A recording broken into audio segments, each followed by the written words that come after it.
Hey, welcome to my channel. My name is Paula and in today's video, I will be answering some of your questions. Welcome to the second ever Q&A video on my channel. Thank you for everyone who submitted questions here on YouTube as well as on my Instagram stories where I did ask if there would be something you are wondering. There were some questions. There is also a reason why this is just the second time on my 4-year journey here on YouTube when I'm actually making a Q&A video, and the reason is that I'm terrified that no one is gonna ask anything.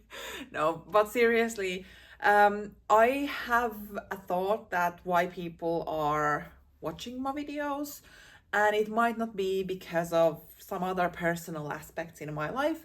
So that's why I'm a bit hesitant on even putting out some Q&A type of content, but I did test it and I did get some questions, so I thought let's just jump right into those.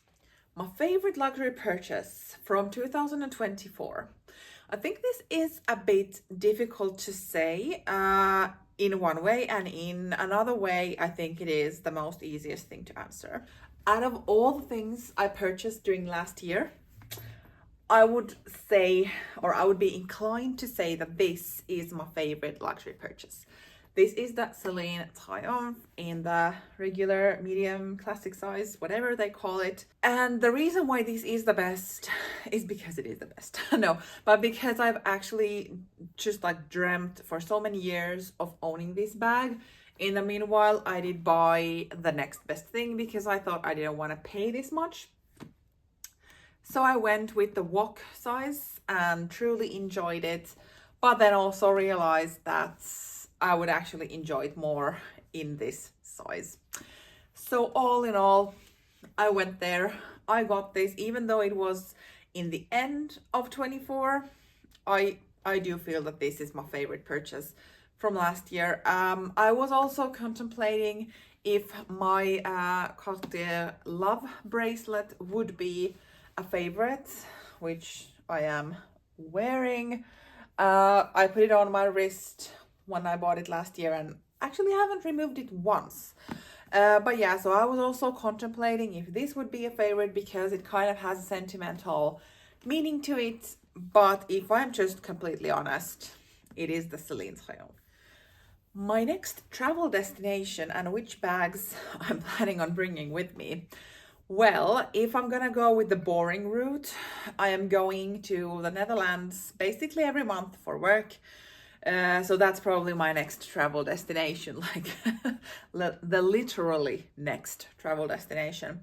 The bags that I bring usually for my work trips are either the Celine Triumph or then my Celine Folco, which is somewhere now, as a handbag. Those are the ones that I usually take. And then I take a bigger bag for my stuff. It can be a tote bag. Usually then it's the Goyard St. Louis. Or then if I'm actually there for more than one night, I might take my Lululemon. It is a gym bag, but it's a massive one and it kind of fits more. So yeah, either of those. Then if I'm thinking of personal leisure tripping or vacationing, the next one would be probably in May. We're planning on going to the UK, to Oxford and London. So that's probably my next leisurely vacation. And I actually haven't really decided yet which bags I'm going to take. I'm kind of inclined into taking this because this is just the perfect size. I love how it looks, and I think this is perfect for city breaks because it does fit somewhat decent amount of stuff, and it has a really good mechanism. At least for me, it has never just popped open, and it is not super easy to open without me noticing it. So this is something I am considering in taking, and to be fair, I really am not interested in taking many bags because it's 3 days, a city trip, and I just, yeah, probably just gonna take one handbag. When it comes to my other luggage bags, a non-branded what is the kind of smaller rolling suitcase that you can take up to the plane, most likely something like that, maybe a tote bag, depends a bit. But yeah, so probably this one as well. It doesn't seem to matter where I'm traveling, this seems to be coming with me. An item you absolutely love but don't think you'll ever buy, and why? This I think is a really great question, and it really got me thinking of what is that type of item that I really love, but I already know that I'm not gonna buy. There are many things that I like, but most likely I'm not gonna buy. And then kind of what is actually something I love, but I'm not really considering. And I actually came up with quite many of those. I had a hard time of like picking out of them, but I'm gonna go through a few of what is something that I absolutely love, but I know I won't buy, and for why. So the first item are these Hermes booties, whatever you want to call them. They are stunning. They are absolutely beautiful, and I 100% would enjoy wearing them. 1,500 euros for leather boots? No, absolutely not. If this would be a bag, well, duh. If Hermes would be selling bags for 1,500, I think that's not even a question. But more or less, like if this was a bag, meaning that it wouldn't actually be wearing with every step I would take, that would be a no-brainer. Or if it would be some other type of garment other than shoes. But I know that the climate where I live is quite rough on shoes. So 1,500 for something I know, it's either way. Either I'm not gonna use them, which means that they will look great every time I do wear them, but the cost per wear for that is not worth it to me. Or then I love them so much, I wear them to death. They look horrible. I might take them to cobbler, they would fix the whatever issue it is, but they would still look beaten so fast. The climate here, it can be very wet, meaning that it can be water, rain, snow, hail, slush, whatever. And kind of I don't want to spend so much money on these type of shoes when there would be such a limited amount of time that I could wear them without being super worried that the weather is going to ruin them. So then it would be back again to the point where I wouldn't wear them because I want to save them. They wouldn't look good and so on. So all in all, I love how they look. If it would be less than 1,000 euros, I might even consider maybe, because I think they look so beautiful, but that's just too expensive for the purpose of what they are. So no. Next thing that I absolutely love, but I know that I will never buy, is this Kate Lotus tote bag.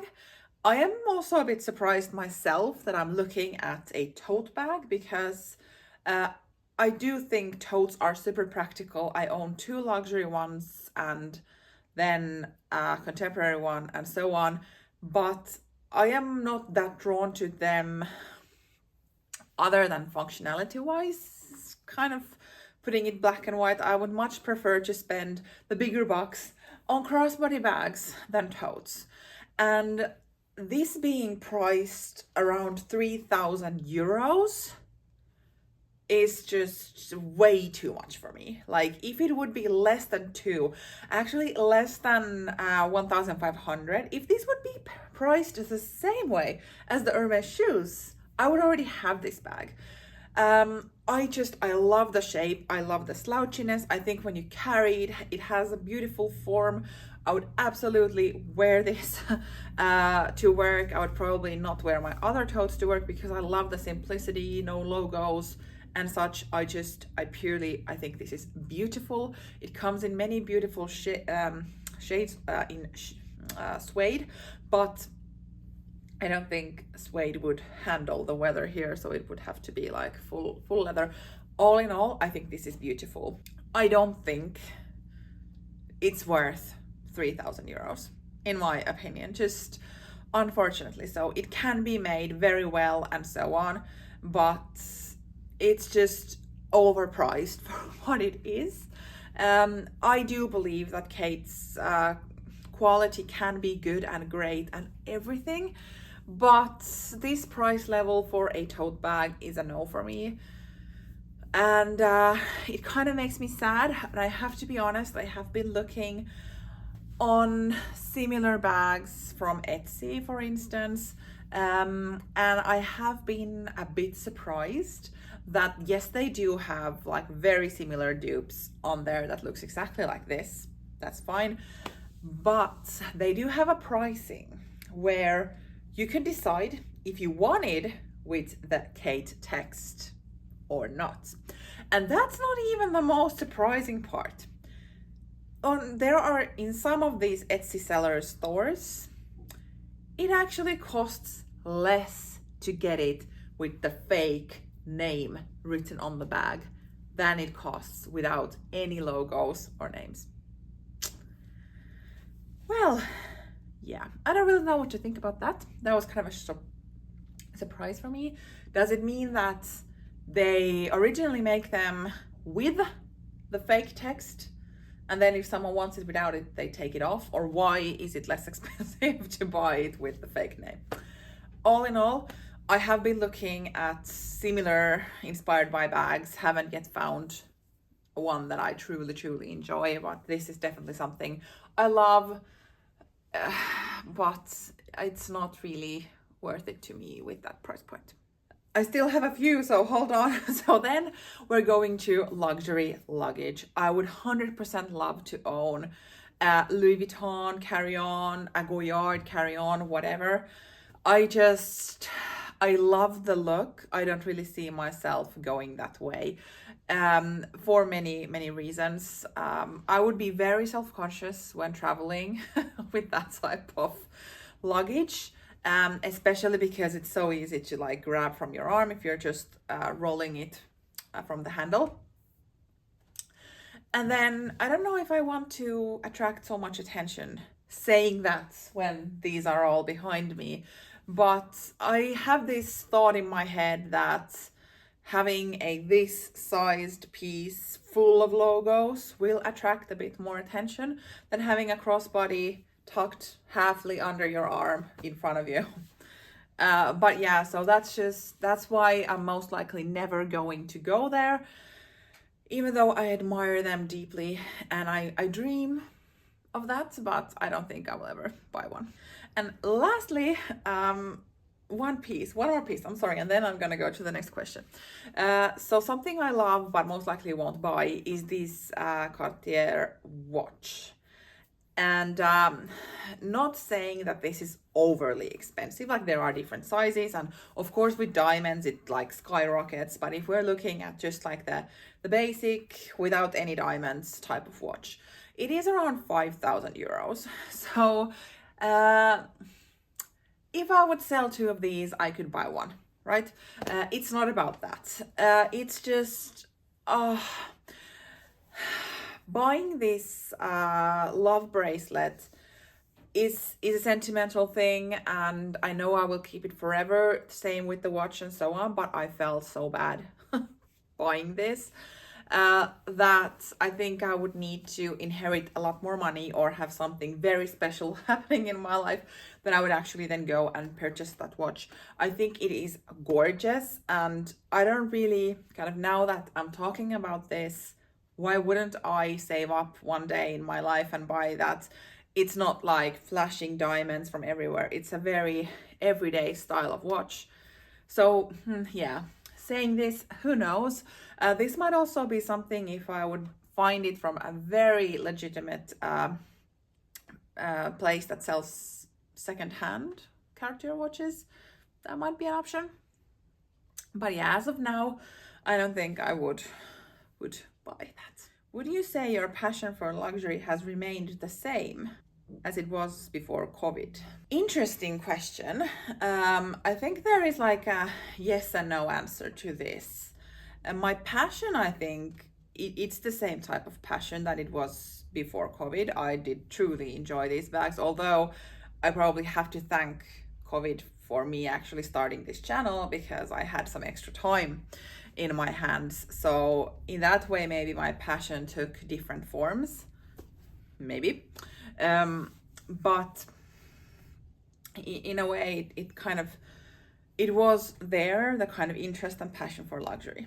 But if I'm then thinking like what I was looking at and dreaming of before COVID and now, it's fairly obvious that I have gone to a different price level of what I'm looking at and dreaming of. At that point, it was still like on the lower end of the price points of different luxury brands, which there's nothing wrong with it, but that was just kind of, I couldn't afford the more expensive ones. And of course, like saving up, sure, but I was also more maybe into quantity of like having a lot of the lesser expensive ones. And now I may be more into having fewer and at the same time a bit more expensive. So I would say yes and no. What is your day-to-day job? So I work C-level executive within HR, people, culture, topics in a smaller international company.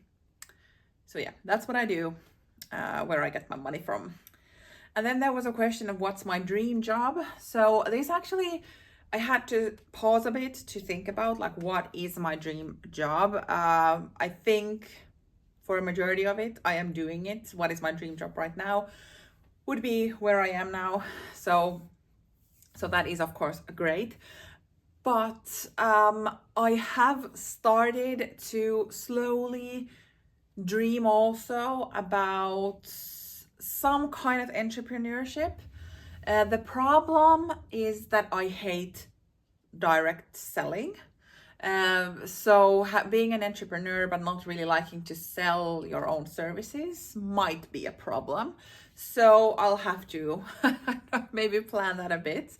I don't dream of being an influencer. I'm not dreaming of making this my full-time job so that I could quit my day job.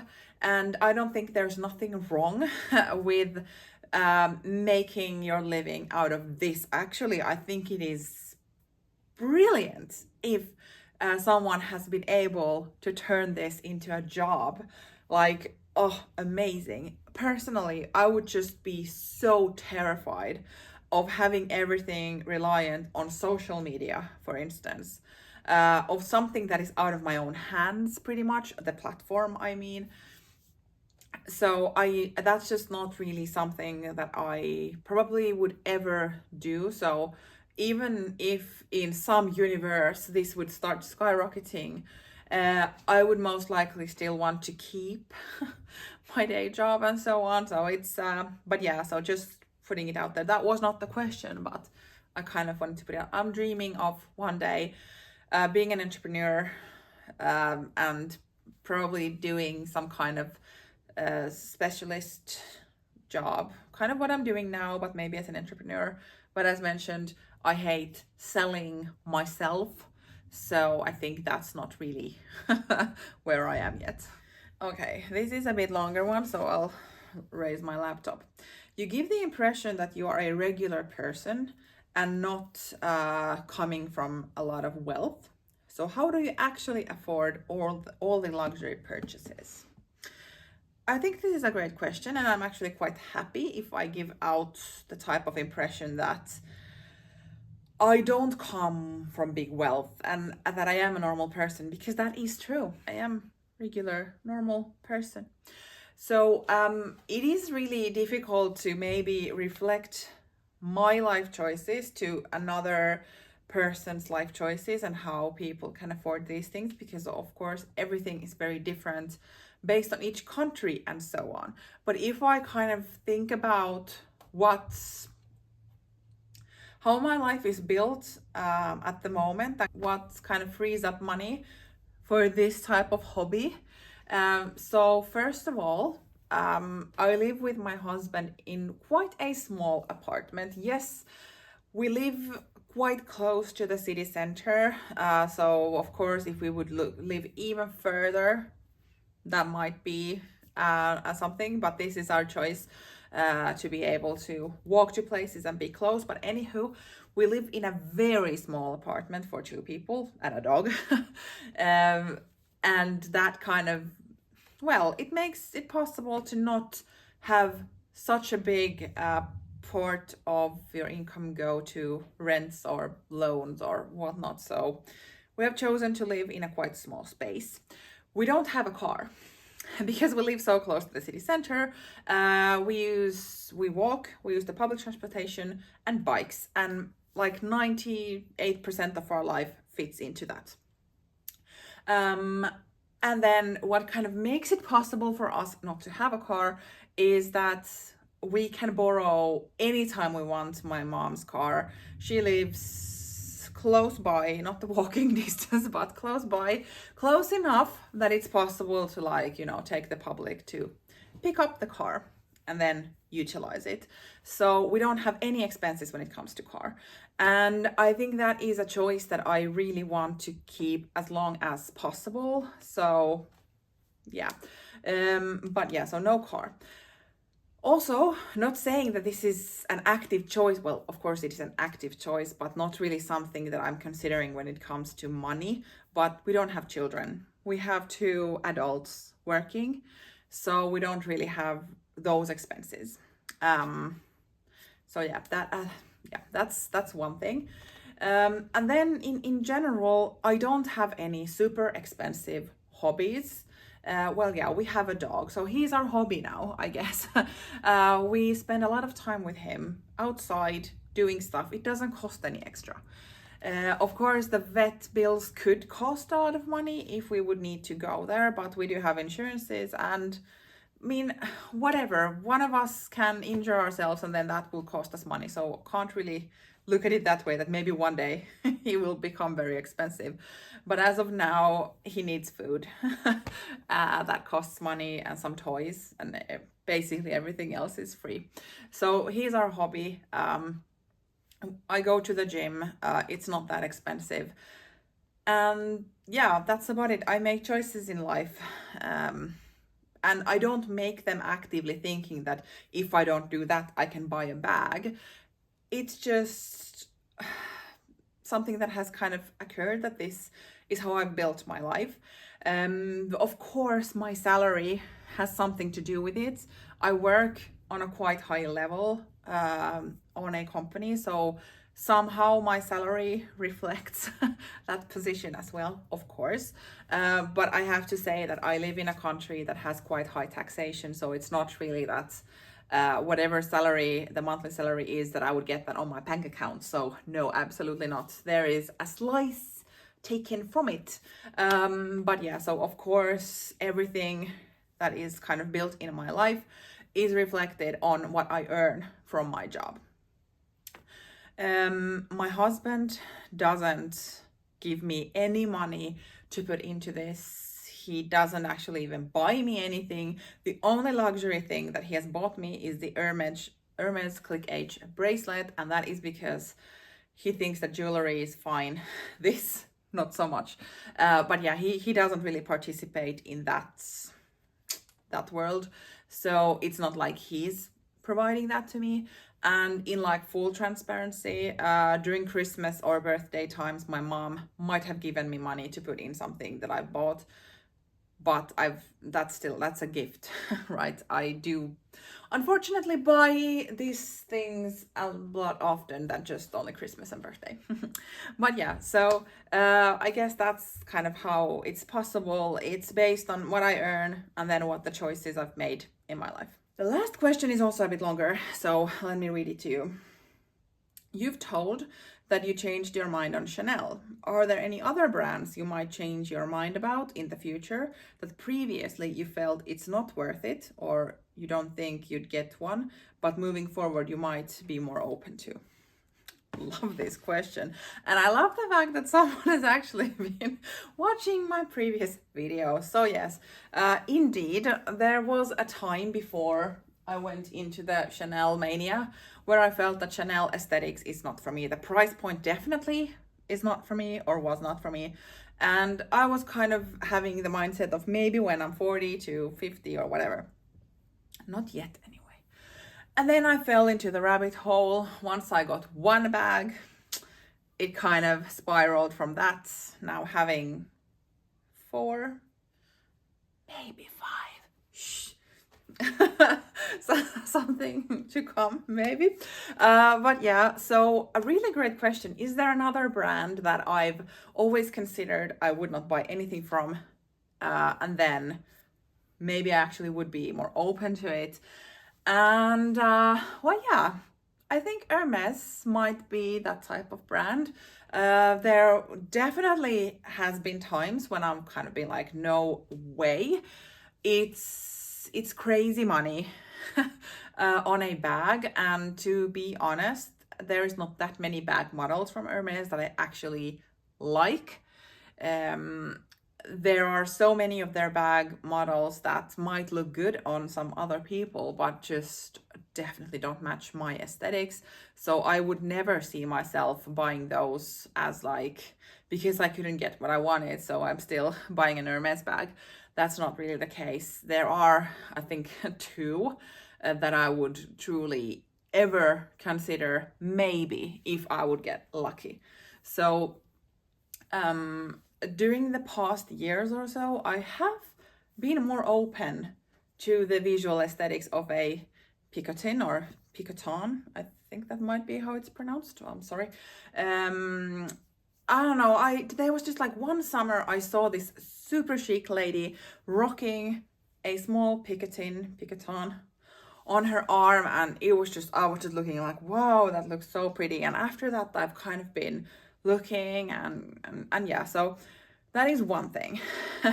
And then and this is definitely not something I'm actively doing anything about, but I think a Kelly is beautiful.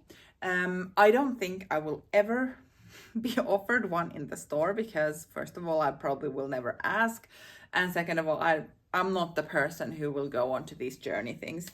I want to buy what I want and that's it. So yeah, and the pre-owned stuff is just so much more expensive that most likely not. But I thought it was super funny one evening. I was talking with my husband. I don't even remember why we started talking about Hermes, and then he said that there is actually one bag that I think that if you would ever have the chance, you should buy it. And I was just like, what is it? I was asking Birkin, and he was just like, no, that's so ugly. And I'm like, okay, well, you have at least some opinions. But then he was like, yeah, the Kelly, like, it is so chic and elegant. And I was just listening to him going on about the Kelly bag, and I'm like, okay, so you would approve if I would be spending 15,000 euros on one? No, but I think those 2 bags are something that I really enjoy, at least looking. The picotin, I don't think it's that expensive either. That would just maybe need some effort, and I'm not sure if I'm there yet. But I think Hermes might be a brand where I used to think that that's like a never, never, never. No bags from there to coming to the point where like, maybe. And those were the questions. If there are some other questions that you then kind of came up with listening to this or didn't ask in the previous one, put them down there. I'm happy to answer also in the comments. So yeah, what do you think? Any big surprises here for you? All in all, thank you for watching and see you in my next video. Bye.